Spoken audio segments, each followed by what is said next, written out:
keajaiban zikir istighfar penghapus dosa, pelancar rezeki dan penolong hidup. Assalamualaikum warahmatullahi wabarakatuh. Sahabat muslim yang dirahmati Allah, di tengah hidup yang penuh ujian, hati sering gelisah, rezeki terasa sempit, masalah datang silih berganti. Pernahkah kita bertanya, mungkin ada dosa yang belum kita mohonkan ampun kepada Allah? Hari ini kita akan membahas amalan ringan namun dahsyat, amalan yang dicintai Allah, amalan yang mampu menghapus dosa, melapangkan rezeki, menenangkan hati, dan mengundang pertolongan Allah, yaitu zikir istighfar. Apa itu istighfar? Istighfar adalah memohon ampun kepada Allah atas dosa dan kesalahan yang kita lakukan. Kalimat istighfar yang paling sering dibaca adalah Astaghfirullahaladzim wa atubu ilaih. Artinya, aku memohon ampun kepada Allah yang Maha Agung, dan aku bertaubat kepadanya. Walaupun sederhana, kalimat ini memiliki kekuatan luar biasa bila dibaca dengan hati yang tulus.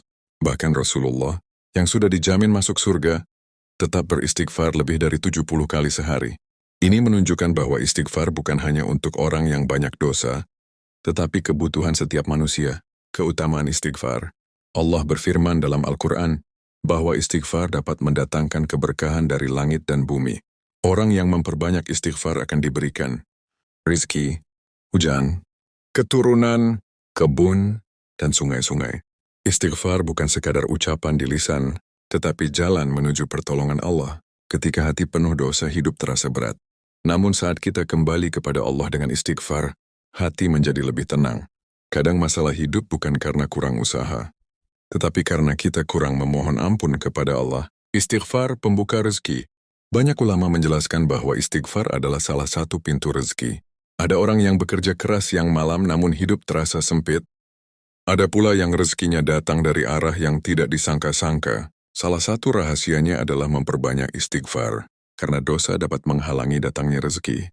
Maka ketika dosa dihapus dengan istighfar, Allah bukakan pintu kemudahan.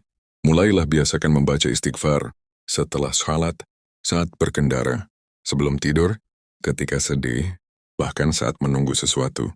Jadikan istighfar teman dalam kehidupan sehari-hari. Testimoni orang yang mengamalkan istighfar. Testimoni wadur dilancarkan rezeki. Ada seorang pedagang kecil yang usahanya hampir bangkrut. Setiap hari dagangannya sepi. Hutang menumpuk dan hidup terasa berat. Lalu ia mendengar nasihat tentang memperbanyak istighfar. Akhirnya setiap selesai sholat, ia membaca istighfar ratusan kali dengan penuh keyakinan. Beberapa minggu kemudian, perlahan usahanya mulai ramai. Pelanggan berdatangan. Bahkan hutangnya mulai terlunasi satu persatu. Ia berkatanya, saya sadar, bukan hanya usaha yang penting, tapi juga memohon ampun kepada Allah.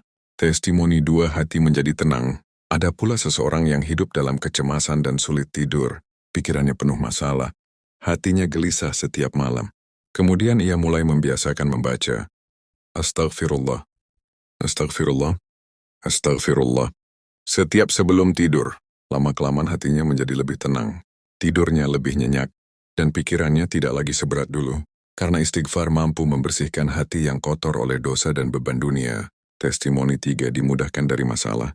Seorang ibu pernah bercerita, anaknya sakit cukup lama. Ia sedih dan bingung.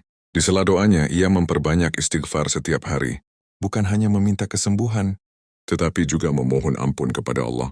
Beberapa waktu kemudian, Allah berikan jalan pengobatan yang sebelumnya tidak terpikirkan, dan perlahan kondisi anaknya membaik. Ia percaya, saat kita mendekat kepada Allah, pertolongannya bisa datang dari arah yang tak disangka. Cara mengamalkan istighfar, sahabat muslim, tidak perlu menunggu menjadi sempurna untuk beristighfar. Justru karena kita banyak salah, kita harus semakin sering memohon ampun kepada Allah. Mulailah dengan target ringan. 100 kali sehari, atau setiap selesai sholat, bacalah dengan hati yang hadir. Rasakan bahwa kita benar-benar membutuhkan ampunan Allah, karena tidak ada manusia yang luput dari dosa, dan sebaik-baik orang yang berdosa adalah yang mau bertaubat. Waktu terbaik membaca istighfar, ada beberapa waktu yang sangat baik untuk beristighfar. Setelah sholat fardu, saat sahur sebelum subuh, ketika selesai melakukan dosa, saat hati gelisah, sebelum tidur. Waktu sahur adalah waktu istimewa, karena Allah memuji orang-orang yang beristighfar di waktu tersebut. Bayangkan, saat banyak manusia masih tertidur, kita bangun memohon ampun kepada Allah. Itu adalah tanda hamba yang ingin dekat dengan Rabb-Nya. Penutup, sahabat muslim, jangan pernah lelah beristighfar. Karena kita tidak tahu, mungkin selama ini ada dosa yang menghalangi terkabulnya doa kita. Mungkin ada kesalahan yang membuat hidup terasa sempit. Namun kabar baiknya, pintu ampunan Allah selalu terbuka. Selama nyawa belum sampai di tenggorokan, Allah masih menerima taubat hambanya. Mari mulai hari ini. Basahi lisan dengan istighfar. Ucapkan bersama-sama. Astaghfirullahaladzim wa atubu ilaih. Semoga Allah mengampuni dosa-dosa kita, melapangkan rezeki, menenangkan hati, dan memasukkan kita ke dalam surganya. Amin ya Rabbal Alamin. Wassalamualaikum warahmatullahi wabarakatuh.